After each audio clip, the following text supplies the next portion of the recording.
Well, hello there and welcome back. This is Kevin Dawson, back to Jumpstart Xsite Pro. We're going to take a look at how our formatting did here. So let's save our site. Okay, and preview it in a browser. Up comes Internet Explorer. Doesn't look too bad. I suppose we could actually improve on the size of the headline, so let's go back and do that. Sometimes you actually have to see it inside of a browser in order to know. Okay, so that was at size 5, so we can put that up to size 6, and we want to emphasize that one.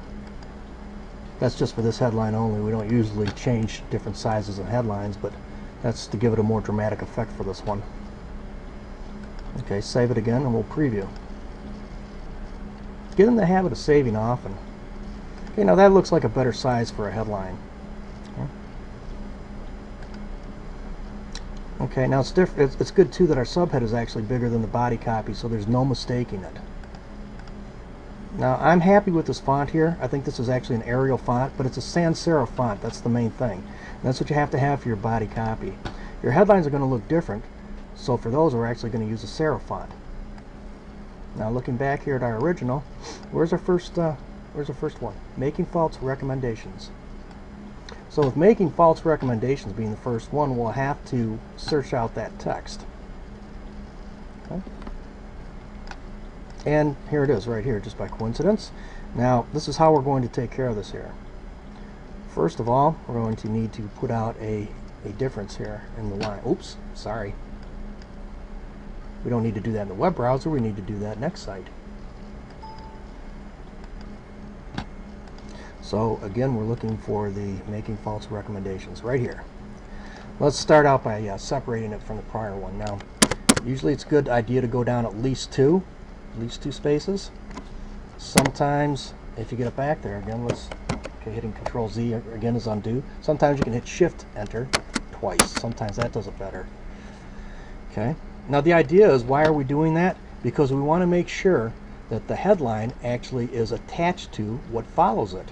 And so if you separate it from what's prior, that tends to make it go with and lead into the next one. Just a little design tip. So we're going to center our headline as well. Now, of course, there we go. That's a problem when you don't use the Enter key. When you use just Shift Enter, oftentimes it carries a format into the previous and the former settings. So let's see what we can do about getting in a shift instead. Instead of a shift, just getting the regular old Enter. So we're going to hit Enter, Enter. And after the headline, we're going to hit Enter once. Okay. I'll take it now, center it, highlight it to select it. We're going to go again with the serif font, Times New Roman, and I think we're going to do okay if we do a size of, say, 5 on each one of these on each one of our subheads here. Okay. And we should probably color them a little different. We can keep them in red if we want to. Why not, just for consistency? But a lot of people like blue. And you can also bold that out, which would be a good idea. So let's take this and bring it up now. Hit the delete key, get rid of that extra space, and save it, and give it a quick preview.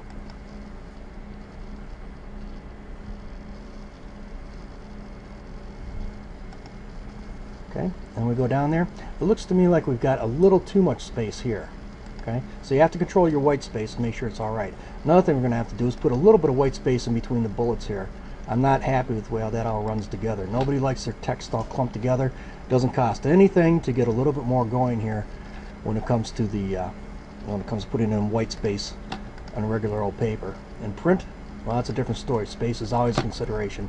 On the web, it's free. So we'll come back and we'll finish some of our formatting in the next and final lesson.